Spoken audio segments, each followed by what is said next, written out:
सभी विद्यार्थियों का एक बार पुनः राजकीय उच्च माध्यमिक विद्यालय ढांढन की ऑनलाइन भौतिक विज्ञान कक्षा में स्वागत है। विद्यार्थियों, स्थिर विद्युतिकी के तहत गाउस के नियम के अनुप्रयोगों की हमारी जो श्रृंखला चल रही है, आपकी जानकारी के लिए बता दूं, सबसे पहले हम लोगों ने खोखले गोले के कारण से तीव्रता का परिकलन किया था। तीन स्थितियां थी, बाहर, सतह और अंदर पर। दूसरा जो हमारा अनुप्रयोग था वो था समरूप आवेशित चालक गोला। उसमें भी एज इट इज रिजल्ट प्राप्त हुए थे जो खोखले गोले के लिए प्राप्त हुए थे। तीसरी कंडीशन हम लोगों ने जो हमारी विगत कक्षा हुई थी उसमें हमने कंप्लीट कर ली थी। एक बात थोड़ा सा आपको याद दिला देता हूँ। तीसरी जो हमारी स्थिति थी गाउस के नियम के अनुप्रयोगों की, वो ये थी अनंत लंबाई के रैखिक आवेशित तार के कारण विद्युत क्षेत्र की तीव्रता। हम लोगों ने कैलकुलेशन करके हमारा ये जो मान है वो इतना प्राप्त कर लिया था, वेक्टर E बराबर 1/4 pi epsilon naught 2 lambda upon R, R के। यहाँ पर 1/4 पाई एप्सिलॉन नॉट का मतलब होता है कूलाम नियतांक, आर का मतलब है अनंत लंबाई के रैखिक आवेशित तार से अभिष्ट बिंदु की अभिलंबवत दूरी, लैम्डा का मतलब है बच्चों इकाई लंबाई में आवेश की मात्रा। तो इससे हमारा जो निष्कर्ष निकला है वो यह निकला है कि अनंत लंबाई के रैखिक आवेशित तार से अभिष्ट बिंदु की दूरी बढ़ती है तो तीव्रता का मान घटता चला जाता है, क्योंकि निष्कर्ष क्या आया है, E inversely proportional to R। तो बच्चों, परीक्षा में जब 4 नंबर का प्रश्न आता है, आप लोगों को ध्यान रखना पड़ेगा कि यहाँ पर जो ग्राफ पूछा जाता है तब तो आप ये ग्राफ बनाएंगे, अदरवाइज आपको बनाने की जरूरत नहीं है। जो ये मान आया है हमारा E inversely proportional to R, E inversely proportional to R, तो इस आधार पर बच्चों हम तीव्रता और दूरी के मध्य आलेख खींचे।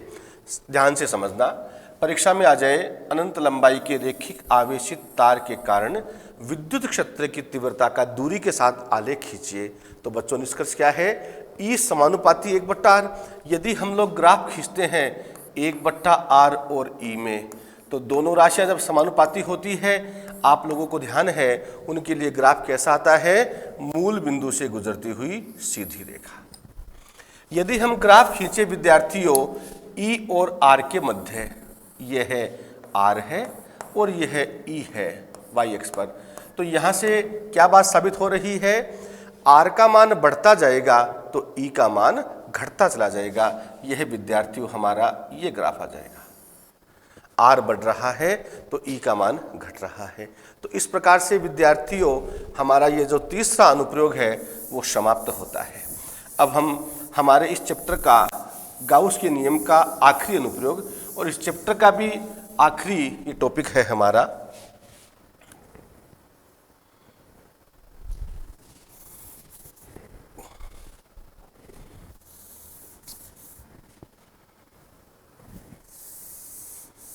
आखिरी अनुप्रयोग में है विद्यार्थियों अपरिमित अचालक समरूप आवेशित परत के कारण विद्युत क्षेत्र की तीव्रता। इसको इंग्लिश में क्या बोलेंगे, electric field intensity due to uniformly charged infinite non conducting sheet. अपरिमित अचालक समरूप आवेशित परत के कारण विद्युत क्षेत्र की तीव्रता। सारे बच्चे पहले इसको समझना। आपको मैंने जब पिछला टॉपिक पढ़ाया था तब बच्चों आपको एक जानकारी दी थी, जहाँ कहीं भी अनंत वाली बात आती है हम लोग उसको बता नहीं सकते कि ये अनंत आकार का है। हम वहाँ पर अनंत आकार का जो भी हमारे पास आकृति है उसका एक भाग लिख सकते हैं। तो यहाँ पर विद्यार्थियों यह अनंत आकार की जो परत है उस परत का एक भाग है। आपका आर्टिकल क्या है, अपरिमित यानी अनंत, अचालक नॉन कंडक्टिंग, समरूप आवेशित, तो हम बोल देंगे यह अपने आप में ये जो ABCD है वह अनंत आकार की अचालक परत का एक भाग है। इसको एक समान रूप से आवेशित किया गया है। यदि ये चालक होता तो आप लोगों को पता है कि दिया गया आवेश बाह्य पृष्ठ पर वितरित होता है, लेकिन ये कैसा है, अचालक। इसका मतलब दिया गया संपूर्ण आवेश इसके अंदर ही वितरित हो जाता है। ये विद्यार्थियों हमारी अचालक परत है। अब चूंकि ये इनफाइनाइट आकार की है, अनंत आकार की परत का एक भाग है, आपको मैंने पहले भी बताया था, ऐसी कंडीशन में हम लोग यह नहीं कह सकते कि इस परत पर इतना आवेश है, क्योंकि अनंत आकार की है। तो आप लोगों को मैंने जब सतत आवेश वितरण बताया था उसमें 3 कंडीशन बताई थी। यदि आवेश का वितरण आयतन पर हो रहा है तब तो बच्चों एकांक आयतन में आवेश की मात्रा, जिसको हम रो बोलते हैं, यहाँ पर आप देख रहे हैं इस पट्टिका के पृष्ठ पर वितरित हो रहा है, इसको बोलते हैं हम लोग पृष्ठ आवेश वितरण। तो यहाँ पर हम क्या बोलेंगे कि यह जो हमारी अनंत आकार की अचालक पट्टिका है, इसके एकांक क्षेत्रफल में आवेश की मात्रा सिग्मा है। यानी आप बोलेंगे बच्चों पृष्ठ आवेश घनत्व, इसका मान क्या है? सिग्मा। आप लोगों को बताया हुआ है एकांक लंबाई में आवेश की मात्रा Q/L, एकांक क्षेत्रफल में आवेश की मात्रा आवेश बट्टे क्षेत्रफल, एकांक आयतन में आवेश की मात्रा यह हो जाता है बच्चों आवेश बट्टा आयतन। तो यहाँ पर ये जो परत है, इस परत पर पृष्ठ आवेश घनत्व यानी एकांक क्षेत्रफल में आवेश की मात्रा सिग्मा है। अब हमारा टारगेट क्या है? यह जो परत है, जैसे ये समझ लीजिए बच्चों मेरा हाथ है, ये परत है, इस परत से लंबवत दूरी, यहाँ पर ये कोई पॉइंट है जहाँ पर हमें तीव्रता ज्ञात करनी है, ये पॉइंट है, इस बिंदु पर आपको तीव्रता ज्ञात करनी है। तो आप बोलेंगे इस परत से लंबवत दूरी स्मॉल r पर ये कोई पॉइंट है जिसका नाम दे दिया आपने P। यहाँ पर हमें विद्युत क्षेत्र की तीव्रता ज्ञात करनी है। तो आप लोग मेरे साथ लिखना शुरू कर दीजिए, अपनी कॉपी निकालिए।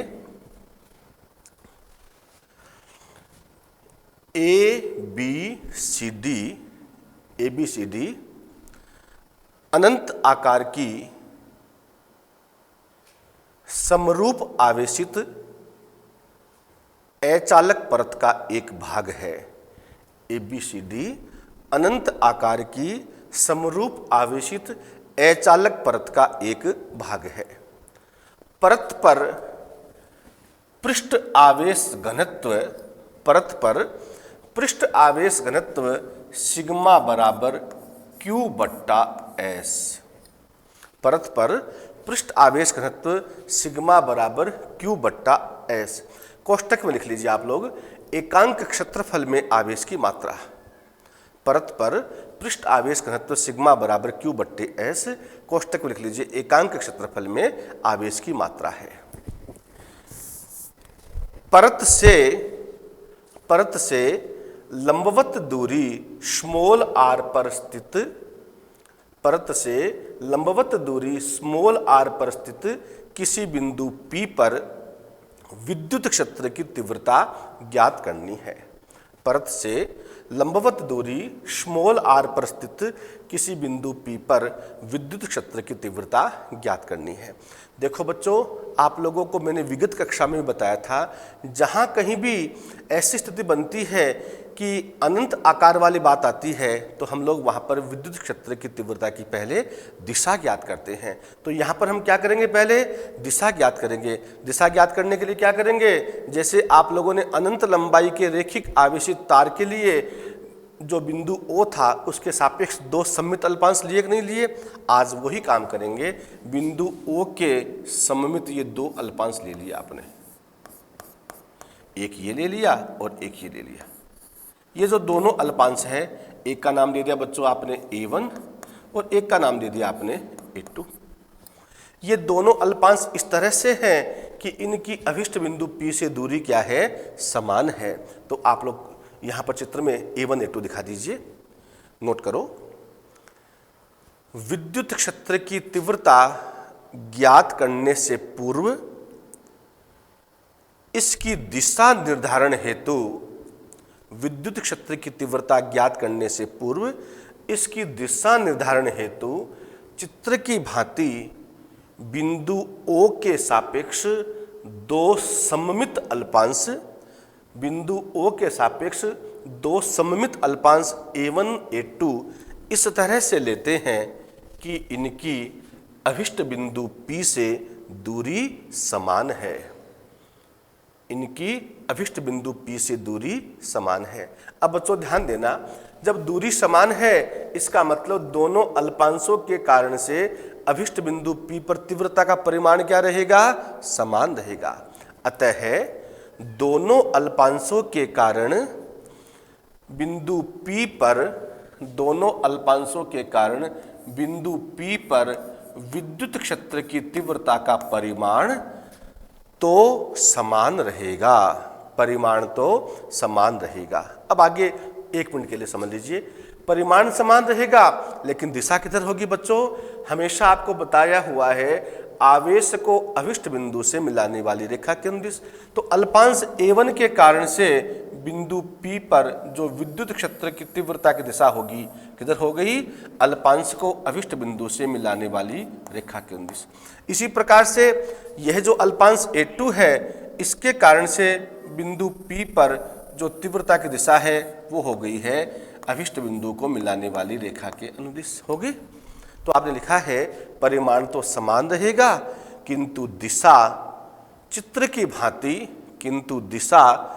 की भांति अभिष्ट बिंदु को मिलाने वाली रेखा के अनुदिश होगी। किंतु दिशा चित्र की भांति अभिष्ट बिंदु को मिलाने वाली रेखा के अनुदिश होगी। आ रही बात समझ में? अब बच्चों सामान्य सी गणित है। A1 को P से मिलाने वाली रेखा और A2 को P से मिलाने वाली रेखा, यहां पर स्थिति है ना भाई, A1 P और A2 P समान है। इसका मतलब A1 P का PO के साथ जो कोण होगा वो ही A2 P का कोण होगा। यदि ये कोण अल्फा है तो बच्चों ये भी हो जाएगा अल्फा। वही बात है जो हमने पिछले वाले आर्टिकल में किया था। O को P से मिलाने वाली रेखा को आप आगे बढ़ा दीजिए तो आप क्या पाएंगे? यह कोण अल्फा तो शीर्षाभिमुख कोण होने से यह भी अल्फा, यह अल्फा शीर्षाभिमुख होने से यह भी अल्फा हो गया। अब बच्चों आप क्या करेंगे? ये जो DE है पिछले वाले आर्टिकल के तहत काम करना है। इस DE को घटकों में बांट दीजिए। आप देख रहे हैं ये DE इस डॉटेड लाइन के साथ में कोण बना रहा अल्फा, तो आप बोलेंगे इसका क्षैतिज घटक आ गया है DE कोस अल्फा।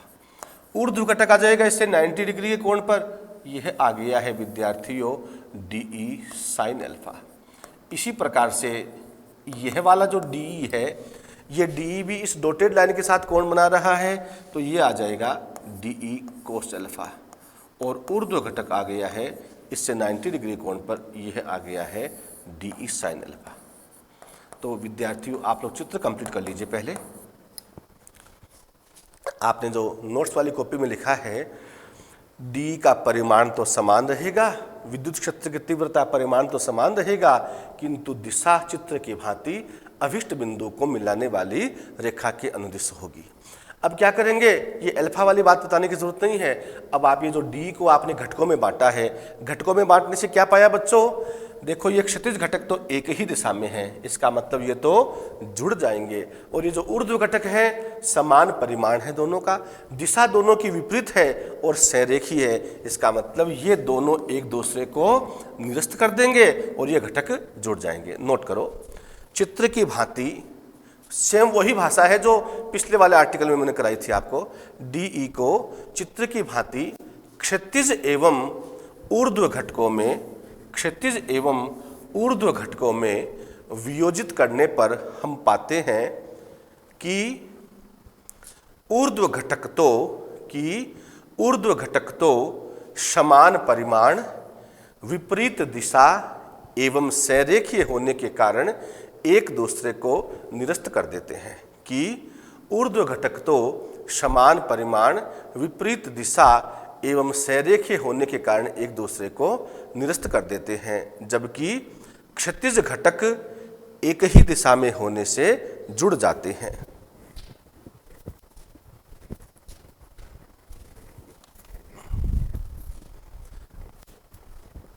लिख लिया भाई?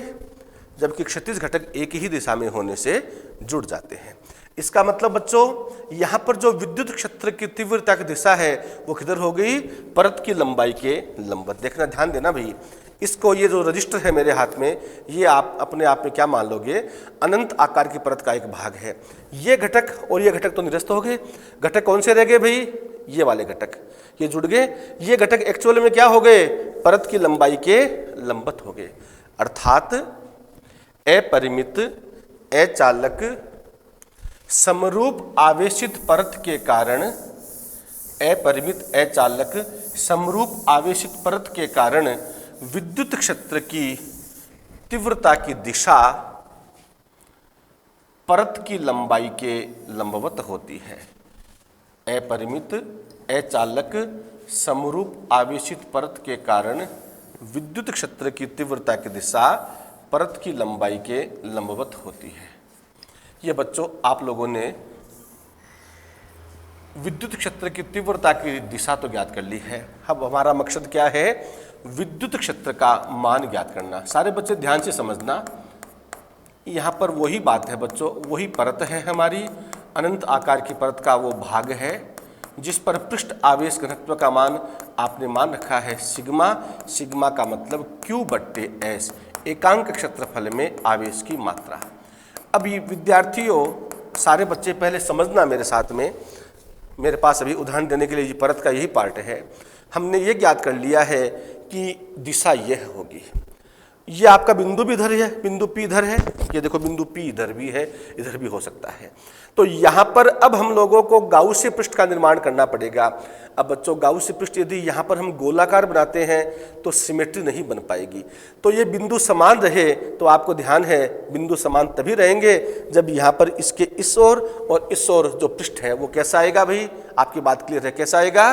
बेलनाकार। तो यहाँ पर हम लोगों को कौन सा पृष्ठ बनाना पड़ेगा? बेलनाकार गाउसीय पृष्ठ। उसकी लंबाई कितनी हो जाएगी? देखो बच्चों ये बिंदु P इधर होता, दूरी कितनी? R। इधर है दूरी कितनी? R। इसका मतलब हम लोग यहाँ पर जो बेलन बना रहे हैं उसकी लंबाई कितनी है? 2R लंबाई। ध्यान रखना बेटा, बीच में परत की मोटाई का पार्ट है लेकिन मोटाई नगण्य है, इसलिए कभी भी ये बेलन इसके आर पार होकर नहीं जाएगा। ये यहाँ पर बीच में क्या रहेगा? परत की मोटाई का एक भाग। तो यहाँ पर हम लोग 2R लंबाई वाले बेलनाकार गाउसीय पृष्ठ का निर्माण कर रहे हैं।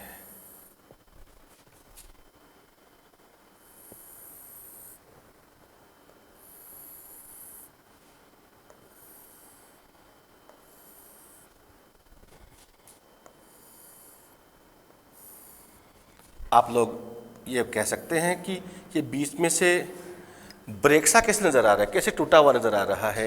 आपको मैंने बता दिया है बीच में क्या है विद्यार्थियों? परत की मोटाई का एक भाग है ये।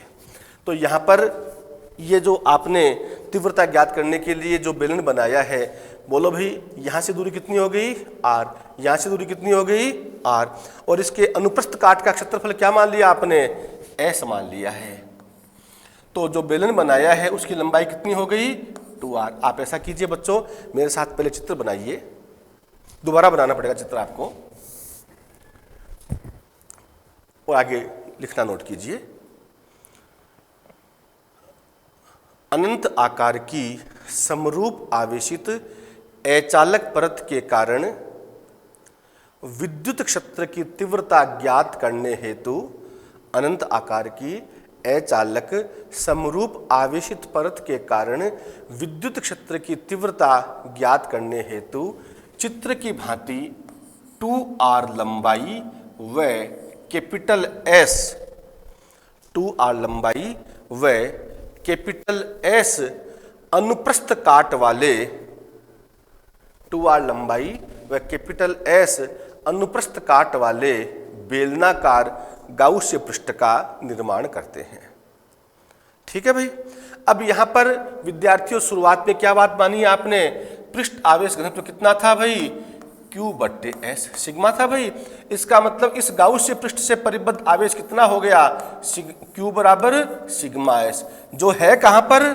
परत पर। नोट कर लीजिए, आपने लिखा है 2R लंबाई व कैपिटल S अनुप्रस्थ काट वाले बेलनाकार गाउसीय पृष्ठ का निर्माण करते हैं।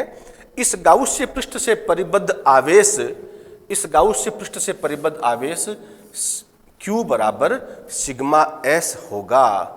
इस गाउसीय पृष्ठ से परिबद्ध आवेश Q बराबर सिग्मा S होगा, जो परत पर स्थित है, जो परत पर स्थित है। बोलो भाई, बात समझ में आ गई? अब आपको क्या करना है बच्चों? कैलकुलेशन करनी है। आप लोग देख रहे हैं, समझदार बच्चे हैं। ये जो बेलनाकार गाउसीय पृष्ठ है, इसमें बच्चों ये आ गया हमारा वृत्ताकार पृष्ठ S1, ये आ गया हमारा वृत्ताकार पृष्ठ S2 और बाकी बचा हुआ चाहे ये ले लीजिए चाहे ये ले लीजिए, ये कौन सा हो गया? वक्राकार। तो आप कह दीजिए ये आ गया है हमारा वक्राकार पृष्ठ S3। हम लोगों ने अभी ज्ञात किया है विद्यार्थियों कि विद्युत क्षेत्र की तीव्रता की दिशा तो हमेशा किधर होती है? ये देखो परत है, बार बार दिखा रहा हूं आपको मैं, परत की लंबाई के लंबवत। ये हमारा बेलनाकार गाउसीय पृष्ठ है, ये है हमारा बेलनाकार गाउसीय पृष्ठ। इधर वाला पार्ट S2, उधर वाला S1 और बीच वाला ये है वक्राकार भाग S3। तो तीव्रता की दिशा किधर है भाई? परत की लंबाई के लंबवत। तो विद्यार्थियों इस S1 के लिए E की डायरेक्शन ये हो गई, इस S3 के लिए भी E की डायरेक्शन ये हो गई, इस S2 के लिए भी E की डायरेक्शन ये हो गई, परत की लंबाई के लंबवत। अब आपको क्या करना है? अब यहाँ पर विद्यार्थियों आप लोगों को क्षेत्रफल अल्पांश देना, जिसको आप DS बोलते हैं। मेरे साथ समझने का प्रयास करना विद्यार्थियों आप। ये बेलनाकार गाउसीय पृष्ठ है, ये हमारा S1 है। यहाँ से कोई टुकड़ा लेंगे हम लोग तो हमारा हाथ इस दिशा में जाएगा भी। तो जिस दिशा में हमारा हाथ जाता है वह क्षेत्रफल अल्पांश की दिशा। तो इस S1 के लिए क्या हो गई? क्षेत्रफल अल्पांश की दिशा ये हो गई है DS। यहां पर ये आपका मान लीजिए S3 भाग है, यहां से कोई टुकड़ा लेंगे तो आपका हाथ ऐसे जाएगा। तो जिस दिशा में आपका हाथ जाता है वो डायरेक्शन किसकी हो गई? वेक्टर DS की। तो यहां पर ये है आ गया है वेक्टर DS S3 के लिए। अब देखो बच्चों ये S2 की बात है, यहां से हमें कोई अल्पांश देना है, कोई टुकड़ा खींचना है, हम ऐसे खींचेंगे। तो खींचने के लिए जिस दिशा में हमारा हाथ जा रहा है वो डायरेक्शन होगी क्षेत्रफल अल्पांश की। तो इस S2 के लिए आप लोग देख रहे हैं वेक्टर E व वेक्टर DS एक दूसरे के अनुदिश से, S1 के लिए भी एक दूसरे के अनुदिश, लेकिन S3 के लिए क्या है? वेक्टर E व वेक्टर DS एक दूसरे के लंबवत है। तो बच्चों चित्र बनाइए पहले, आप सबने लिखा है, मैं दोबारा बोल देता हूं। 2r लंबाई व कैपिटल S अनुप्रस्थ काट वाले बेलनाकार गाउसीय पृष्ठ का निर्माण करते हैं। इस गाउसीय पृष्ठ से परिबद्ध आवेश Q बराबर सिग्मा S होगा जो कि परत पर स्थित है। अब आप ये नोट कर लीजिए, इस गाउसीय पृष्ठ को चित्र की भांति, इस गाउसीय पृष्ठ को चित्र की भांति वृत्ताकार पृष्ठों S1, S2 व वक्राकार पृष्ठ S3 में बांटते हैं। इस गाउसीय पृष्ठ को वृत्ताकार पृष्ठों S1, S2 व वक्राकार पृष्ठ S3 में बांटते हैं। अब आप लोगों को ध्यान है, हमें तीव्रता ज्ञात करने के लिए जहां तक गाउस के नियम की बात है बच्चों, हमारे पास में विद्युत फ्लक्स की परिभाषा और गाउस के नियम दोनों बात लिखनी पड़ेगी। आप नोट कीजिए, विद्युत फ्लक्स की परिभाषा एवं गाउस के नियम से। अब मेरे साथ पहले समझ लेना, विद्युत फ्लक्स की परिभाषा से फाई बराबर क्या आता है बच्चों? Surface integral vector E dot DS, ये तो आता है भाई। और गाउस के नियम से क्या आता है? फाई बराबर समेशन Q बट्टे एप्सिलॉन नोट। यहां पर आप S लिख देना। यह समीकरण नंबर 1 आ गई, विद्युत फ्लक्स की परिभाषा एवं गाउस के नियम से। अब विद्यार्थियों आपका जो गाउसीय पृष्ठ है उसको कितने भागों में बांटा आपने? S1, S2 और S3। तो हमारे जो समाकलन है वो भी कितने भागों में टूट जाएगा?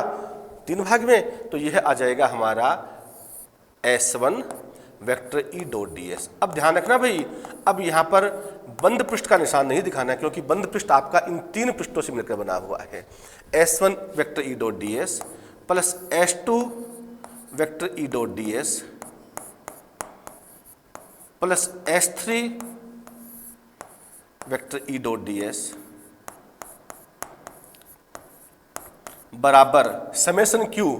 समेशन Q क्या है? गाउसीय पृष्ठ से परिबद्ध आवेश। आपने क्या लिखा है भाई?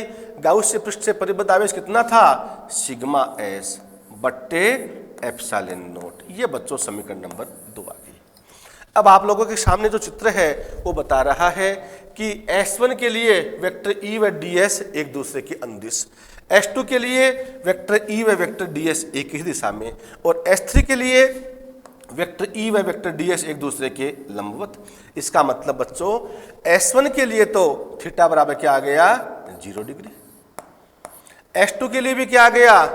थीटा बराबर 0 डिग्री। S3 के लिए क्या आ गया? थीटा बराबर 90 डिग्री। तो आप ऐसा करेंगे विद्यार्थियों, समीकरण नंबर 2 जो उतारी है उसके नीचे S1 के साथ थीटा बराबर 0, S2 के साथ थीटा बराबर 0 और S3 के साथ थीटा बराबर 90 डिग्री, और एक साइड में कोष्टक में लिख देंगे पृष्ठों S1, S2 व S3 हेतु, पृष्ठों S1, S2 व S3 हेतु वेक्टर E व वेक्टर DS की दिशा चित्र की भांति है। वेक्टर E व वेक्टर DS की दिशा चित्र की भांति है। लिख लिया? आगे बढ़ते हैं बच्चों। अब इसको हम सोल्व करेंगे। सारे विद्यार्थी ध्यान देना भाई, इसको सोल्व करेंगे तो हमारे पास में स्थिति आ जाएगी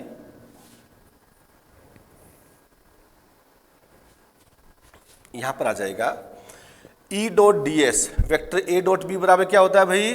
बोलो भाई, ए बी कोस थीटा, ये आ गया है E ds cos theta cos 0, ये आपका S1 आ गया। S2 के लिए थीटा बराबर 0, तो ये आ गया बच्चों E ds कोस 0, और इस S3 के लिए क्या आ गया? E ds कोस 90। आगे क्या है? आगे है विद्यार्थियों सिग्मा S बट्टे एप्सिलॉन नोट। बोलो भाई, बात समझ में आ रही है तरह से?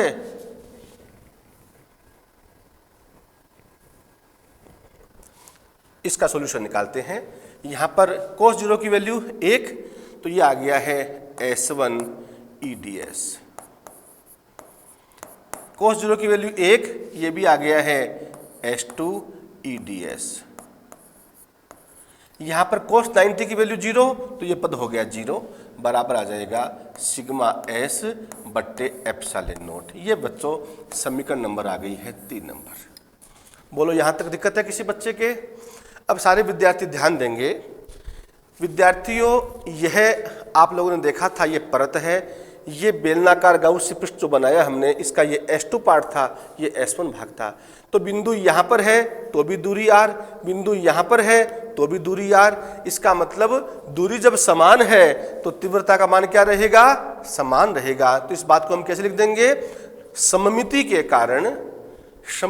कारण विद्युत क्षेत्र की तीव्रता का परिमाण समान रहता है या समान है।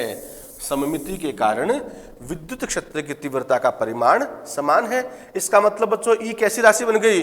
कांस्टेंट राशि। बाहर ले लीजिए, E आ गया बाहर, अंदर रह गया हमारे पास में S1 ds। आगे देखिए, E आ गया बाहर, अंदर रह गया ये हमारा S2 ds, और बाहर क्या है भाई? राइट साइड में सिग्मा S बट्टे एप्सिलॉन नोट। ये बच्चों समीकरण नंबर 4 आ गई है। बोलो किसी छात्र छात्रा की दिक्कत है यहां तक? नहीं दिक्कत है। अब बच्चों आप सारे विद्यार्थी ध्यान देना भाई, हम लोगों को यहां पर 1 ds का मान लिखना है। 1 ds की जगह क्या आएगा? S। आप सारे विद्यार्थी एक बार ध्यान देंगे। देखो S1 और S2 की बात कर रहे हैं। कैसा पृष्ठ है ये? बेलनाकार गाउसी पृष्ठ। जो क्षेत्रफल S1 का है वही क्षेत्रफल किसका है? S2 का। बराबर है। इसका मतलब जो हमारा ये मान आ रहा है, यहां पर आप लोग क्या लिख देंगे? E तो है ही, 1 ds की जगह क्या आ गया? S आ गया। 1 ds की जगह आ गया S। यहां पर ये E 1 ds की जगह आ गया S। अब यदि कोई कहे कि S का मान क्या लिखोगे, तो बच्चों S1 और S2 की बात जहां तक है, वृत्ताकार पृष्ठ है, वृत्त का क्षेत्रफल क्या होता है? पाई r²। लेकिन हमें लिखने की जरूरत नहीं है। ES plus ES is equal to क्या आ गया? सिग्मा S बट्टे एप्सिलॉन नोट। यदि यहां पर S1 पृष्ठ अलग होता, S2 अलग होता, तब तो हम लोग यहां पर S का मान रखते हैं, कोई दिक्कत नहीं है। आगे देखो बढ़ते हैं। बाएं पक्ष में क्या आ गया भाई? 2ES बराबर क्या आ गया? सिग्मा S बट्टे एप्सिलॉन नोट। आ गया भाई? 2ES बराबर आ गया सिग्मा S बट्टे एप्सिलॉन नोट। अब आप लोगों को पता है ये S आपने लिखा है, कैपिटल S अनुप्रस्थ काट वाले बेलनाकार गाउसी पृष्ठ का निर्माण करते हैं, तो सर्वत्र इसका क्षेत्रफल क्या है? समान है। तो बच्चों S से S हमारा कैंसिल हो जाएगा और हमारे पास वैल्यू क्या आ जाएगी? हमारे पास वैल्यू आ जाएगी E बराबर सिग्मा बट्टे 2 एप्सिलॉन नोट। लेकिन तीव्रता कैसी राशि है? सदिश राशि। तो आप यहाँ लिख देंगे वेक्टर ई बराबर, यदि ये पद आपका आर के रूप में आता तो आप लोगों को बेहिचक यहाँ पर लगाना चाहिए था आर केप, लेकिन आर के टर्म में कोई पद ही नहीं है तो आप लोग एकांक सदिश में यहाँ पर एन केप, अक्ष केप आपकी मर्जी से जो भी लिखना चाहो लिख सकते हैं। तो विद्यार्थियों, अपरिमित अचालक समरूप आवेशित परत के कारण से तीव्रता का मान कितना आ गया? सिग्मा बट्टे 2 एप्सिलॉन 0। ये जो रिजल्ट आया है अब तक के सारे परिणामों से भिन्न है। अब तक आपको मैंने इस पूरे चैप्टर में जहां कहीं भी तीव्रता का मान पढ़ाया है विद्यार्थियों, आपने देखा है कहीं पर आया था E inversely proportional to R square, कहीं पर आया था E बराबर 0, कहीं पर आया था E inversely proportional to R, कहीं पर आया था E बराबर मैक्सिमम। लेकिन आप देख रहे हैं ये जो रिजल्ट आया है इस रिजल्ट में कहीं पर भी आर नजर नहीं आ रहा है।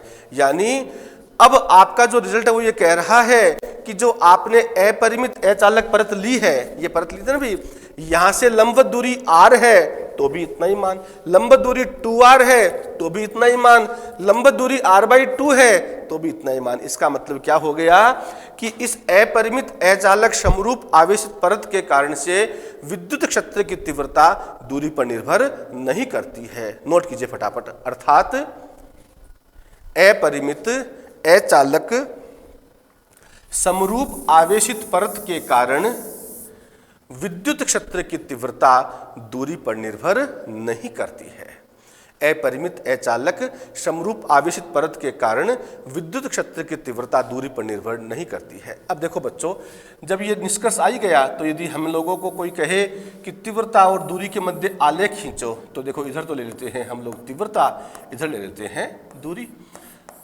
तीव्रता और दूरी का कोई संबंध नहीं है, इसका मतलब E का मान R पर डिपेंड नहीं कर रहा है। तो आप लोगों को गणित में हम लोग सिखाते हैं 9वीं कक्षा से ही, E R पर डिपेंड नहीं कर रहा है तो विद्यार्थियों ग्राफ कैसा आ जाएगा? अक्ष अक्ष के समांतर सरल रेखा। E का मान R पर डिपेंड नहीं कर रहा है।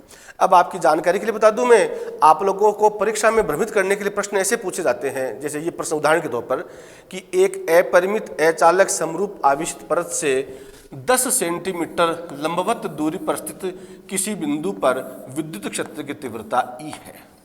यदि बिंदु की दूरी पहले के मुकाबले आधी कर दी जाए तो बताइए तीव्रता का मान कितना रह जाएगा? तो हम लोग जल्दबाजी में रहते हैं, हम लोग लिख देते हैं दूरी आधी तीव्रता आधी। तो ये भूल कभी नहीं करनी है, चाहे दूरी 10 से 5 कर दे चाहे 10 से 20 कर दे, हमेशा मान कितना रहेगा? ई रहेगा, क्योंकि तीव्रता का मान दूरी पर डिपेंड नहीं करता है। तो इस प्रकार से विद्यार्थियों हमारा ये जो चैप्टर है, इस चैप्टर में गाउस के नियम के अनुप्रयोग सारे खत्म हो गए हैं। एक छोटा सा टॉपिक मैंने उस समय कहा था कि मैंने छोड़ा है, वो आपको मैं अगली कक्षा में करा दूंगा, और वो है गाउस के नियम की व्युत्पत्ति। तो कल हम लोग गाउस के नियम की व्युत्पत्ति भी पढ़ेंगे। कल जब आपकी मैं क्लास लेऊँ उस समय आप लोग अपनी किताब भी खोल कर रखेंगे, आप लोगों को बता दूंगा मैं कौन कौन से सवाल करने हैं। जितने यहाँ पर होंगे उतने करवा देंगे, बाकी आप लोगों को खुद को करना है। बहुत बहुत धन्यवाद आपका।